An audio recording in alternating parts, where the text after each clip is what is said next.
Hey, how's it going? This is Dylan with Dylan Talks Tone, and today we're going to talk about the MV50 by Vox, the Nutube.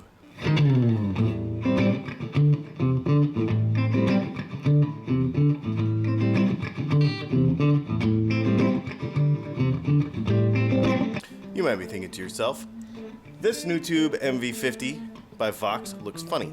It's because I took the top off. Because I wanted to show you what's actually in here and what this thing actually does. See, I've had this for a few months. I've been taking it out to play. I've been letting other people play it. And there's been a lot of comments on YouTube and stuff about our other videos and asking how it compares to other things and stuff like that. But there's a little misconception about what it actually is. So let's look at this thing. So this is the MV50 right here. And basically the front of it is a volume, a bass, and a bass and a treble, okay? And you have an input jack here, you have a line output jack here, some switches on the back, and an output jack to a speaker, okay? Now, this little thing right here in the middle is the preamp, okay? And see those two little lights? That right there, that glass thing that you're looking at right there is an actual tube.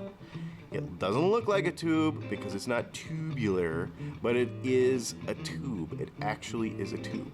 There's cathode, anode, the voltages and the pinouts. If you go to the Korg Nutube site, it actually looks, I mean, when they do the schematic of it, it literally looks like a tube. It is a tube, okay? That thing is a tube.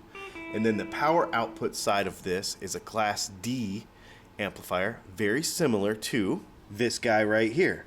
So this is a Class D amplifier as well in the Kemper. Now I've been getting a lot of questions. Is this thing as good as a Kemper? It's not a fair question, okay? Kemper is amazing, it's its own animal. As far as the clean power though that comes out of this thing, absolutely it's as good. Because it's basically the same technology, just a little bit small, a lot smaller.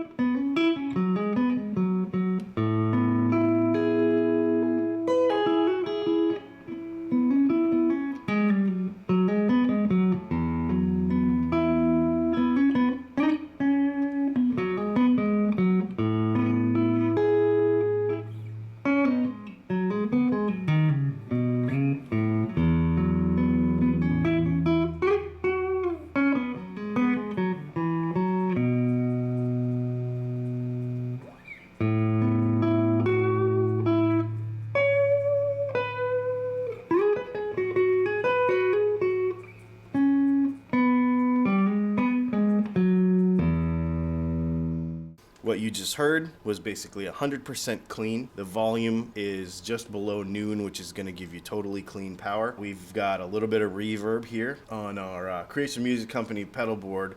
We've got a bunch of Keeley stuff, but today all we're really using is the Keeley delay workstation with a little, I mean, my reverb is barely on, just a little bit of reverb because it's dry and nobody likes totally dry, right? So put a little bit of reverb on there, no compression, no drive, no nothing, and it's 100% clean. The guitar we're using, a Dylan Telly with a flat 6 Telly pickup, a Jazz Master pickup in the neck, and I predominantly used it in the middle position in a little bit of the sounds that you just heard. So this is just a quick little rundown. I wanted to show you this thing with the hood off. There's just a lot of misconceptions on the internet about what this thing actually is.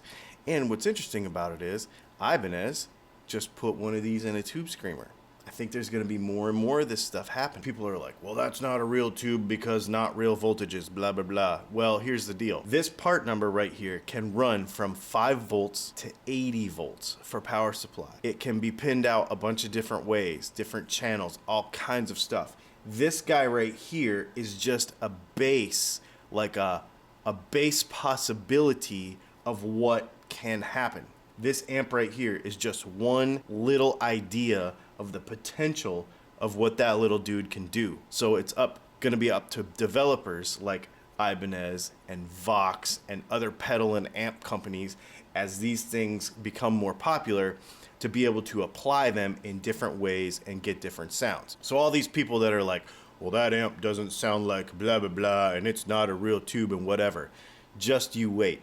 because as the application of this thing gets more widespread, more people really understand what is possible with it, you're going to be able to see, I believe, this is an opinion, but I think you're going to see a lot more people embracing this guy and be able to do a lot more things with it. It's the future. This is the 21st century. There's no point in lugging around a 100-pound amp when you can have that little guy right there, the size of a pedal, on your pedal board, and give you good, proper, clean sound. So like I said, I just wanted to give you a little tour of the inside of this thing, let you hear it a little bit, super clean with no drive, no nothing. I think it's the future. I think that this thing is coming in a lot more pedals, amps, and other things.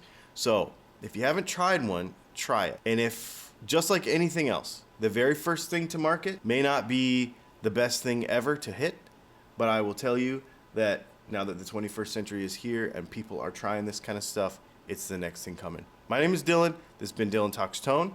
If you have questions or opinions or anything about the Vox MV50 Nutube amplifier or this type of technology at all, it's very, very interesting, or anything about guitar tone that we talk about on a regular basis, leave some comments in the below. Tell me what you think, and we will see you next time.